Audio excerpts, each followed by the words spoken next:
Sejak awal tahun, bangsa Indonesia berkutat pada persoalan minyak goreng yang tak pernah terselesaikan. Harganya tetap saja membumbung. Akhirnya terungkap juga bahwa ternyata sebab musababnya persoalan minyak goreng berada di internal pemerintah. Ditetapkannya 4 orang tersangka dalam kasus minyak goreng menunjukkan indikasi bahwa memang ada mafia dan pemain profesional dalam kasus minyak goreng. Guru Besar UNUD Profesor Wayan Windia menyampaikan persoalan kelapa sawit sudah sejak awal mulanya menimbulkan polemik dan friksi. Perkembangan perkebunan kelapa sawit dianggap mengganggu keanekaragaman hayati, bahkan bisa menimbulkan bencana banjir dan longsor. Kemudian setelah menjadi minyak, maka minyak goreng sawit lagi-lagi menimbulkan masalah pelik. Ternyata minyak goreng itu dikuasai kaum kapitalis.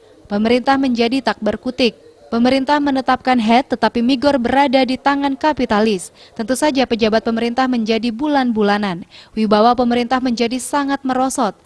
Kepercayaan publik kepada pemerintah menjadi melorot tajam. Secara umum, soal sawit dan Migor menunjukkan bahwa masalah pangan adalah masalah yang pelik.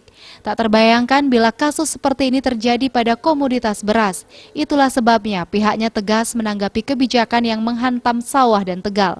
Betapa pentingnya hasil produk pertanian untuk kepentingan manusia. Semasih manusia itu hidup, maka mereka pasti memerlukan hasil produksi pertanian. Seperti disiarkan media massa, banyak sekali rakyat yang siap antre berjam-jam guna mendapatkan Migor dengan harga head pemerintah.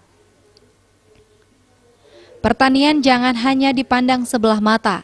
Masalah pangan bisa dieksploitasi menjadi masalah sospol. Tujuannya untuk menggulingkan pemerintah yang sah yang berdasarkan Pancasila. Pemerintah di Indonesia wajib untuk segera mempertahankan sawah sehingga masih cukup untuk memproduksi kebutuhan pangan bagi kepentingan ketahanan pangan. Kebutuhan pangan adalah hal yang mutlak. Undang-undang sudah tersedia agar terjaminnya eksistensi sawah untuk kepentingan pangan. Namun dalam pelaksanaannya sama sekali tidak mudah, perlu komitmen dan kemauan politik. Palipos melaporkan.